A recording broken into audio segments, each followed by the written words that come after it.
আসসালামু আলাইকুম। বারাকা স্টোরিজের আজকের নিবেদন, নারী স্বাধীনতা নাকি দাসত্ব। মহিউদ্দিন রূপক। নবী ইউসুফ আলাইহিওয়াসাল্লাম বললেন, হে আমার কারা সঙ্গীদ্বয়, ভিন্ন ভিন্ন বহু রং উত্তম না পরাক্রমশালী এক আল্লাহ, তাকে ছেড়ে তোমরা শুধু এমন কতগুলো নামের ইবাদত করছো যে নামগুলো তোমাদের পিতৃপুরুষ ও তোমরা রেখেছো। এগুলোর কোনো প্রমাণ আল্লাহ পাঠাননি। বিধান দেওয়ার অধিকার কেবল আল্লাহরই। তিনি নির্দেশ দিয়েছেন তাকে ছাড়া অন্য কারো ইবাদত না করতে। এটাই শাশ্বত দিন, কিন্তু অধিকাংশ মানুষ তা জানে না। এই পৃথিবী এক বস্তা আইডলে ভরা। প্রত্যেকেরই চায় আমরা যেন তাদের অনুসারী হই, তাদেরকে আপন করে নেই। কিন্তু যখন ওই আল্লাহকে বাদ দিয়ে অন্য কিছুকে আমাদের জীবনের সফলতা, ব্যর্থতা, সুখ দুঃখ নির্ণয়ের ইখতিয়ার করে দেই, তখন আমরা তার দাসে পরিণত হই। আমাদের জীবনের মূল্য তাকেই ঘিরে বাড়ে কমে। জীবনের সফলতা, ব্যর্থতা সব কিছু তার ওপর নির্ভর করে নির্ণয় করা হয়। এক কথায় বললে, সে অধিপতিতে পরিণত হয় আর আমরা তার দাসে, এবং বন্দী হই তার জেলখানায়। কালের পরিক্রমায় নারীদের মূল্য বিবেচনার ক্ষেত্রেও এই অধিপতিরা বিভিন্ন রূপ ধরে আসে। প্রথমে এটা একটি বুলির প্রচার চালায়, আর সেটা হলো স্বাধীনতার বুলি। তারা দেখায় সমাজে সবাই বন্দী, তারা বোঝায় কেবল আরাই স্বাধীন। আর মানুষের বিবেক যখন কোনো কিছুতে বন্দী হয়ে যায়, সে তখন ঠিক ব্যাঠিক যাচাই করার ক্ষমতা হারিয়ে ফেলে। কিন্তু মানুষ নতুনত্ব পছন্দ করে। সমাজের তথাকথিত অধিপতিতা সর্বপ্রথম অবলাদের নিয়ে কাজ করে। নতুনত্ব দ্বারা তাদের মনকে আকর্ষণ করে। এক পর্যায়ে গিয়ে তারা বিশেষ একটি মানদণ্ড দাঁড় করায়, এবং এই মানদণ্ডের সে যুগে নারীদের সফলতা ব্যর্থতার বিবেচনা করা শুরু হয়।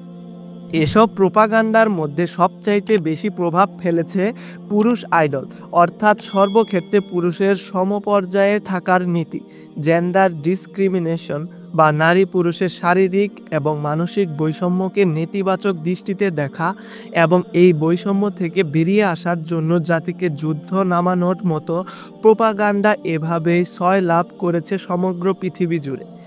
এ দ্বারা নারীকে বোঝানো হয় তোমার অধিকার প্রতিষ্ঠিত হচ্ছে, এবং পুরুষকে বোঝানো হয় নারীদের রিসপেক্ট করা হচ্ছে। প্রকৃতপক্ষে ব্যাপারটা কি তাই? যেহেতু পাশ্চাত্যের নারীবাদীরা জাতির মস্তিষ্ক থেকে আল্লাহর অস্তিত্বই মুছে দিতে চায়, আর তাই পুরুষ ছাড়া তাদের কাছে ভিন্ন কোনো মানদণ্ড থাকে না, ফলে তারা বাধ্য হয় পুরুষদের মাঝে নিজেদের মূল্য খুঁজে নিতে। এভাবে একজন নারী এমন কিছুকে তার আইডল বানিয়ে নেয়, এমন কিছুতে দাসত্ব শুরু করে যা কিনা নিজেই ত্রুটিপূর্ণ। তারা ভাবতে শুরু করে জীবনের মূল্য নির্ধারণে পুরুষই হচ্ছে উপযুক্ত মানদণ্ড, এটাই তাকে স্বাধীন করতে পারে। তার বিশ্বাস করে একজন মেয়ে শিশু ততক্ষণ পর্যন্ত মানুষের মতো মানুষ হতে পারবে না যতক্ষণ না সে পুরুষের মতো সব করতে পারছে। তারা ততক্ষণ পর্যন্ত স্বাধীন নয় যতক্ষণ পুরুষদের মতো সব পাচ্ছে, কিংবা তার চাইতেও বেশি পাচ্ছে, কারণ এটাই মানদণ্ড। পুরুষরা যদি জিন্স প্যান্ট পরতে পারে তাহলে তাদেরও তা পরতে হবে। পুরুষরা যদি আর্মিতে যেতে পারে তাদেরও আর্মিতে যেতে হবে। তারা এগুলো চায় কারণ মানদণ্ড, স্ট্যান্ডার্ড। নারীরা এটা বুঝতে পারে না আল্লাহ তাআলা নারী পুরুষ উভয়কেই স্বতন্ত্রভাবে সম্মানিত করেছে। স্বতন্ত্রের মধ্যেই তাদের সম্মান রয়েছে, একে অন্যের কার্বন কপি হওয়ার মাঝে না। একজন নারী যখন পুরুষকে তার স্ট্যান্ডার্ড বানায়, তখন থেকে অন্তরে একটি সন্দেহ জেগে বসে, আমাকে ঠেকাতে হচ্ছে। যে সব কিছুই সন্দেহ করতে থাকে, এমনকি নিজের অস্তিত্ব নিয়েও কখনো কখনো হীনমন্যতায় ভোগে। যে স্বতন্ত্র গুণ নিয়ে সে জন্মেছে, এগুলো তার নিকট অপমানজনক বলে মনে হয়। আচরণে স্পর্শকাতরতা অপমানজনক। পড়াশোনা শেষে ফুল টাইম মা হওয়া লজ্জাজনক। ভালো রেজাল্ট করে ঘরে বসে থাকা অধপতন। বিয়ের পর কেবল ঘরে স্ত্রীর ভূমিকায় থাকা বন্দিত্ব। এভাবে একজন নারী যখন মনে করে পুরুষের যা আছে, তারা যা করতে পারে, তাদেরকেও যা দেওয়া হয়েছে এগুলোই সর্বোত্তম, তখন তার অন্তরে এই নতুন লক্ষ্য গেড়ে বসে, সমপর্যায়ে থাকার লক্ষ্য।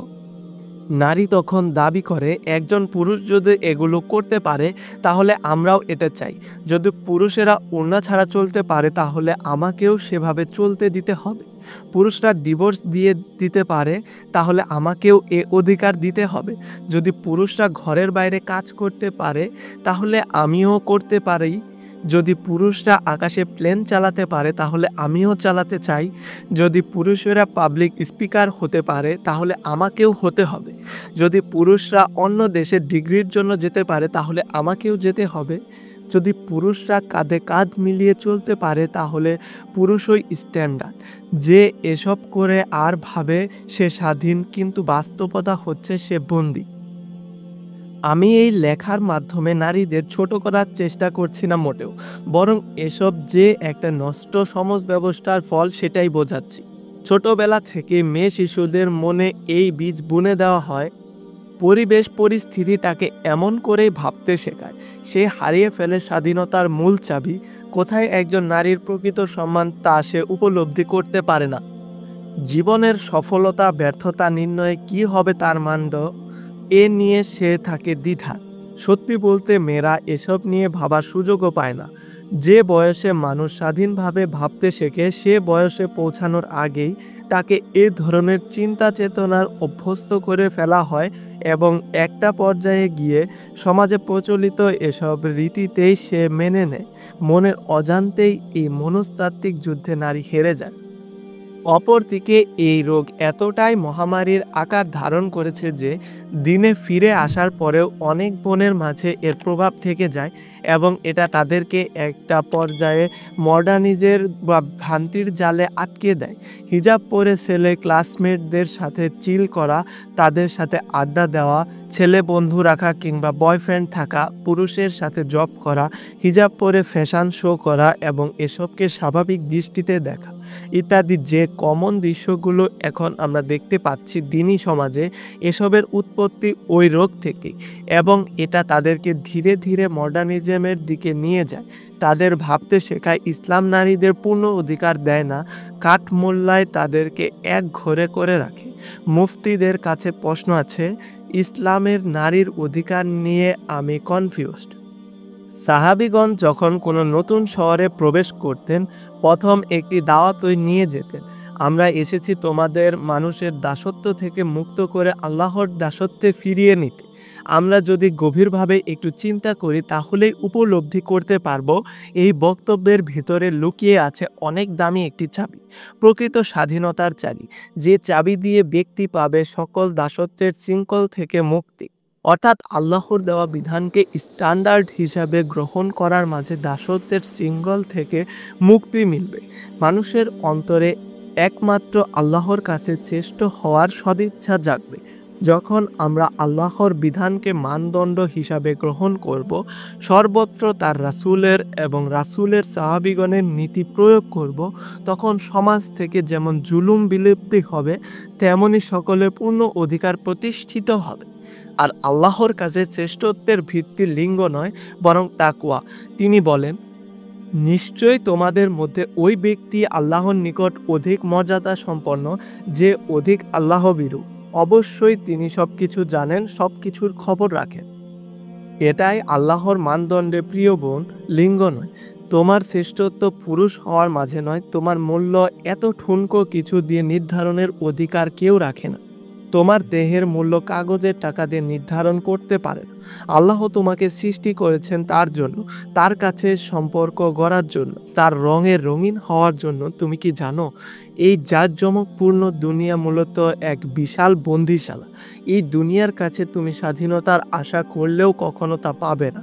সে তোমাকে সর্বদা ঠকাবে, পদে পদে ধোঁকা দেবে, ন্যায় বিচার তার কাছে পাবে না। সে তোমার সরলতার সুযোগ নিয়ে তোমাকে বন্দি করবে, মুক্ত আকাশের কথা বলে তার বানানো অন্ধকার প্রাচীরে ঘিরে ফেলবে, তোমাকে তার প্রোডাক্ট বানাবে, তোমার মস্তিষ্ককে তার কবজায় নিয়ে নেবে। অপরদিকে আল্লাহ তোমার জন্য খুলে রেখেছেন স্বাধীনতার দুয়ার। তার তৈরিকৃত জান্নাত তোমার হাতের নাগালে এনে দিয়েছেন। কতই না সহজ উপায় রেখেছেন তিনি।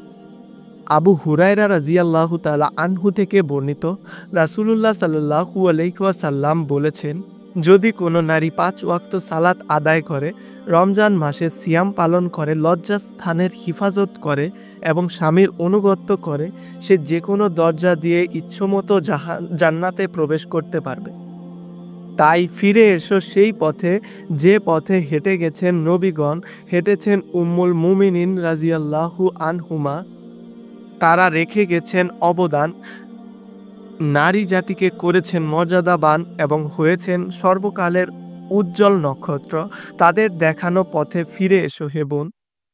অডিও বুকগুলো যদি ভালো লাগে তাহলে বারাকা স্টোরিজ চ্যানেলটি সাবস্ক্রাইব করে আমাদের পাশে থাকতে পারেন। পাশাপাশি ব্যাকগ্রাউন্ডে প্লেব্যাক উপভোগ করতে চাইলে আমাদের পডকাস্টটি সেভ করে ইউটিউব মিউজিকে স্ট্রিম করতে পারে। ইয়ামানিলি।